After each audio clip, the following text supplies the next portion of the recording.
Hello students, आज अपन देखते हैं ट्रांजिशन मेटल एलिमेंट्स के आगे के कैरेक्टरिस्टिक्स। मैं doctor Swati Soni, government college Sumerpur, सहायक आचार्य रसायन शास्त्र, आपका स्वागत करती हूँ। तो आज अपन स्टार्ट करते हैं गलनांक से, मेल्टिंग पॉइंट। तो ट्रांजिशन मेटल एलिमेंट्स में क्या होता है, मेल्टिंग पॉइंट्स जो होता है, गलनांक जो होते हैं वो सामान्यतः उच्च होते हैं, जिसका कारण क्या है, ये जो पूरी सीरीज़ है अपनी 3D series, scandium, titanium, vanadium, chromium, इन 4 तत्वों में तो मेल्टिंग पॉइंट जो होता है वो आपके इंक्रीज़ होता है, लेकिन इसके बाद जो है वो मेल्टिंग पॉइंट डिक्रीज़ होने लग जाता है। जिसका कारण मैं आपको बताती हूँ क्या होता है कि जैसे जैसे अपन स्कैंडियम से क्रोमियम की तरफ जाते हैं, अयुग्मित इलेक्ट्रॉनों की संख्या बढ़ती जाती है। ठीक है, जैसे स्कैंडियम में 1 हो गई, टाइटेनियम में 2 हो गई, इस तरीके से लगातार इनकी जो है अयुग्मित इलेक्ट्रॉनों की संख्या बढ़ती जाती है, जिससे क्या होता है कि धात्विक बंध बनाने की सामर्थ्यता भी बढ़ती जाती है, क्योंकि अयुग्मित इलेक्ट्रॉन जितने ज़्यादा होंगे उतने ही वे आपस में धात्विक बंध बना पाएंगे। लेकिन इसके बाद क्या होता है, क्रोमियम के बाद जैसे ही अपन आगे के मेटल्स देखते हैं, जैसे कि आगे के मेटल्स में क्या होता है, स्कीम, जैसे आयरन हो गया, निकेल हो गया, इनके अंदर क्या होता है, अयुग्मित इलेक्ट्रॉनों की संख्या जो है वो कम होती जाती है, यानी कि इलेक्ट्रॉन्स की पेयरिंग बढ़ती जाती है। इलेक्ट्रॉन्स की पेयरिंग बढ़ती जाएगी तो अयुग्मित इलेक्ट्रॉन जो है वो उनकी संख्या कम होती जाएगी, जिससे कि ये धात्विक बंध कम बना पाएंगे, धात्विक बंध आपस में बनाने की सामर्थ्यता घट जाएगी, जिससे क्या होगा, इनका मेल्टिंग पॉइंट जो है वो धीरे धीरे कम होता जाएगा।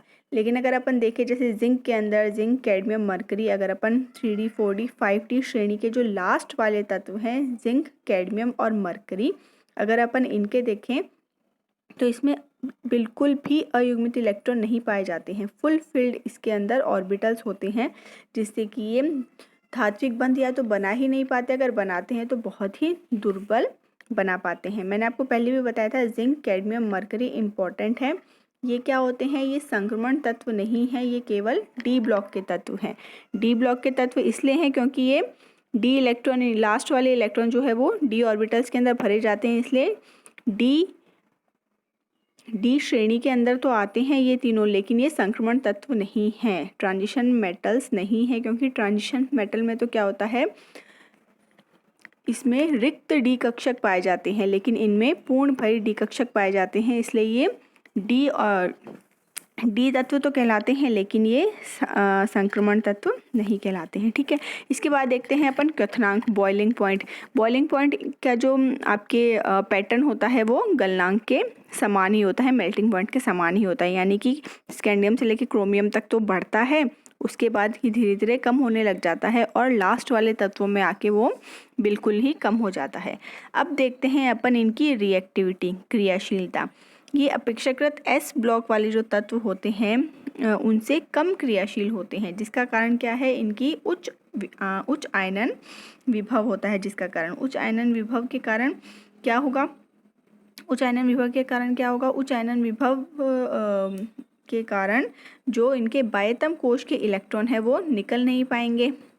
अपेक्षाकृत किसके, एस ब्लॉक के तत्वों में, एस ब्लॉक के तत्वों में आयनन विभव बहुत ही कम होता है, जिससे कि क्या होता है, वो आसानी से ऊर्जा देकर बाहर के इलेक्ट्रॉन निकल जाते हैं और वो पॉजिटिवली चार्ज हो जाते हैं, जिससे क्या होता है, उनकी क्रियाशीलता जो है वो बढ़ जाती है, लिगेंड के साथ कॉम्प्लेक्स बनाने की या फिर अन्य क्रियाशीलता जो है वो बढ़ जाती है। लेकिन इनकी क्रियाशीलता अपेक्षाकृत कम होती है, क्योंकि इनके आयनन विभव उच्च होते हैं। आयनन विभव उच्च होने का कारण क्या है, इसमें प्रभावी नाभिकीय आवेश पाया जाता है। नाभिकीय आवेश की वजह से क्या होता है, इलेक्ट्रॉन जो है वो टाइटली बाउंड होते हैं, एटम से आसानी से निकल नहीं सकते। इसलिए 3D 4D 5D श्रेणी में जब अपन आते हैं ऊपर से नीचे की तरफ, तो इनकी रिएक्टिविटी और भी ज़्यादा कम होने लग जाती है। जैसे अगर अपन इसमें देखें कि गोल्ड और प्लेटिनम, इनको तो क्या बोला जाता है, निष्क्रिय धातु बोला जाता है। प्लेटिनम का परमाणु क्रमांक क्या होता है, 78, और गोल्ड का होता है 79। इसके बाद अपन देखते हैं उत्प्रेरकीय सक्रियता, कैटालाइटिक रिएक्टिविटी या एक्टिविटी। इसमें अपन देखते हैं कि मैक्सिमम जो मिश्र धातु होते हैं, अलॉय जो होते हैं, वो अपने किससे मिलके बने होते हैं, ट्रांजिशन मेटल एलिमेंट से ही मिलके बने होते हैं। और इसका कारण क्या होता है, इसका कारण होता है कि इनकी सरफेस पर क्या होता है, अधिशोषण होता है, एड्सॉर्प्शन होता है, जिससे कि क्या हो जाता है, ये बॉन्ड बना लेते हैं। यानी कि अलग अलग धातु, मिश्र धातु क्या होते हैं, दो अलग अलग प्रकार के धातु आपस में बंध बना के क्या बना लेते हैं, एक मिश्र धातु बना लेते हैं, धातुओं का मिश्रण बना लेते हैं, जिन्हें अपन अलॉय कहते हैं। ठीक है, अब दो चीज़ें हैं, एक तो होता है अधिशोषण, एक होता है अवशोषण, एक होता है एड्सॉर्प्शन, एक होता है एब्जॉर्प्शन। तो एब्जॉर्प्शन अपन जानते हैं क्या होता है। अवशोषण के अंदर तो क्या होता है कि मान लो जैसे अपने पास चौक है, ठीक है, चौक है, अगर अपन इसको किसी भी इंक के अंदर डिप करते हैं तो क्या होता है, वो अवशोषण होता है। यानी कि वो इंक जो होती है वो पूरे सरफेस पे भी फैल जाती है, और अगर अपन उस चौक को तोड़ के देखते हैं तो वो अंदर भी समान मात्रा के अंदर, मतलब पूरी ब्लू कलर की हो जाती है वो चौक। लेकिन अधिशोषण क्या होता है, एड्सॉर्प्शन में क्या होता है, केवल सरफेस पर ही क्या होता है, उसका अवशोषण होता है। जैसे कि इन मेटल्स पर क्या होता है, केवल सतह पर ही, केवल सरफेस पर ही क्या होते हैं, ये आपस में बॉन्ड बनाते हैं, और जिससे क्या बनते हैं, अपने मिश्र धातु या फिर अलॉय बनते हैं। अब देखते हैं कि ये कैटलिस्ट की तरह कहाँ कहाँ काम आते हैं। तो अपनी पहली रिएक्शन है SO3 का फॉर्मेशन। SO3 का फॉर्मेशन यहाँ पर हो रहा है, SO2 से ऑक्सीजन बाइंड हो रही है, और क्या बन रहा है अपने पास, SO3 बन रहा है। काफ़ी बार कंपटीशन एग्जाम में पूछा जाता है कि SO3 के निर्माण में कौन सा ट्रांजिशन एलिमेंट काम आता है। तो ये इसका आंसर है वेनेडियम मेटल या फिर वेनेडियम पेंटाऑक्साइड काम आता है। सेकंड है अपनी जिगलर-नाटा रिएक्शन। जिगलर-नाटा रिएक्शन के अंदर क्या होती है, एक तरीके की बहुलीकरण अभिक्रिया होती है, पॉलीमराइजेशन रिएक्शन होती है, जिसके अंदर एल्कीन का बहुलीकरण होता है। पॉलीमराइजेशन में क्या होता है कि समान प्रकार के एक जैसे अणु, यानी एक छोटी छोटी यूनिट्स मिलके क्या बना लेती है, चेन रिएक्शन के द्वारा एक बड़ी यूनिट बना लेती है, जिसे क्या कहते हैं, पॉलीमराइजेशन या फिर बहुलीकरण, जिसके अंदर टाइटेनियम टेट्राक्लोराइड जो है अपना एज ए कैटलिस्ट काम आता है, जिसे कि जिगलर-नाटा कैटलिस्ट कहते हैं। ठीक है, थर्ड रिएक्शन है अपनी हैबर विधि। हैबर विधि के अंदर क्या होता है, हैबर विधि अमोनिया निर्माण की विधि है, जिसके अंदर क्या अमोनिया निर्माण की विधि है हैबर विधि, जिसके अंदर क्या होता है, नाइट्रोजन और हाइड्रोजन मिलके क्या बनाते हैं, अमोनिया का निर्माण करते हैं। और इसमें कौन सा मेटल काम आता है, आयरन मेटल जो है वो कैटलिस्ट की तरह काम आता है, और मोलिब्डेनम जो है वो आपके उत्प्रेरक वर्धक के रूप में काम आता है। अब उत्प्रेरक वर्धक क्या होता है, जब उत्प्रेरक प्रेजेंट है तो उत्प्रेरक वर्धक की आवश्यकता क्यों होती है। उत्प्रेरक क्या होते हैं, कैटलिस्ट क्या होते हैं, ये रिएक्शन में भाग नहीं लेते हैं, केवल रिएक्शन के वेग को चेंज करते हैं, रिएक्शन की वेलोसिटी को चेंज करते हैं। वेलोसिटी को चेंज करते हैं, ज़रूरी नहीं है कि ये वेलोसिटी को बढ़ाएं, यानी कि अभिक्रिया की गति को बढ़ाएं, ये ज़रूरी नहीं है, ये अभिक्रिया की गति को कम भी कर सकते हैं। उत्प्रेरक वो होते हैं जो अभिक्रिया की गति को चेंज कर सकते हैं। अब चेंज करने में दोनों चीज़ें आती हैं, या तो वो उसकी गति को कम भी कर सकते हैं या उसकी गति को बढ़ा भी सकते हैं, दोनों चीज़ें हैं।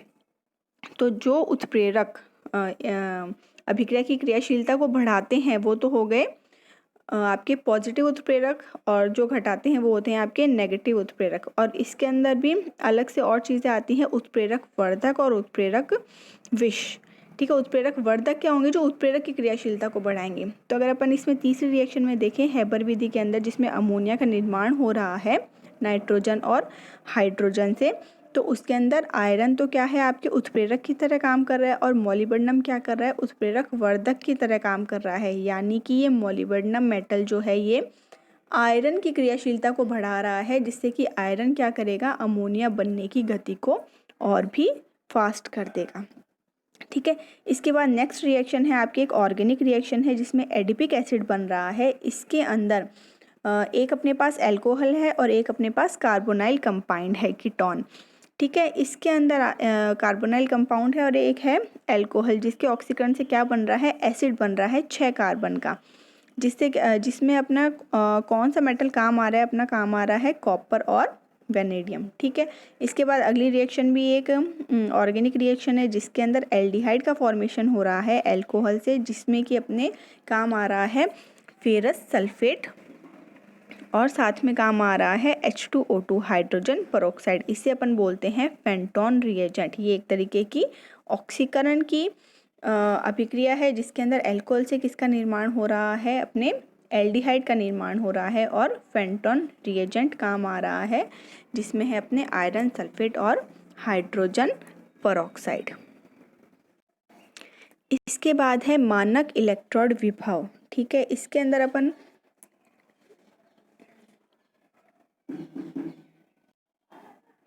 मानक इलेक्ट्रोड विभव, इसके अंदर अपन देखते हैं कि अपचयन विभव के रूप में इसको व्यक्त किया जाता है या फिर रेडॉक्स विभव के रूप में इसको व्यक्त किया जा सकता है।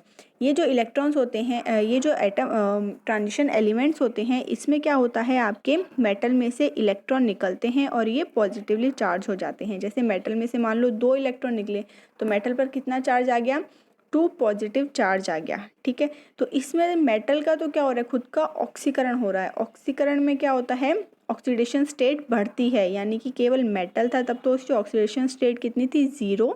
इसमें से अगर 2 इलेक्ट्रॉन निकल गए तो कितनी हो गई ऑक्सीडेशन स्टेट, +2 हो गई।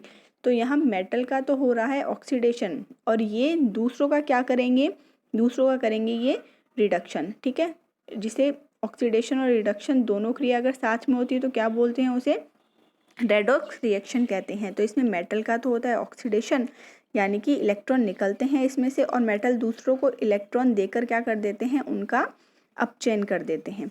इसके बाद आता है इनका ऑक्सीडेशन स्टेट और स्टेबिलिटी। इनकी ऑक्सीडेशन स्टेट हमेशा परिवर्तनशील होती है, यानी कि चेंज होती रहती है।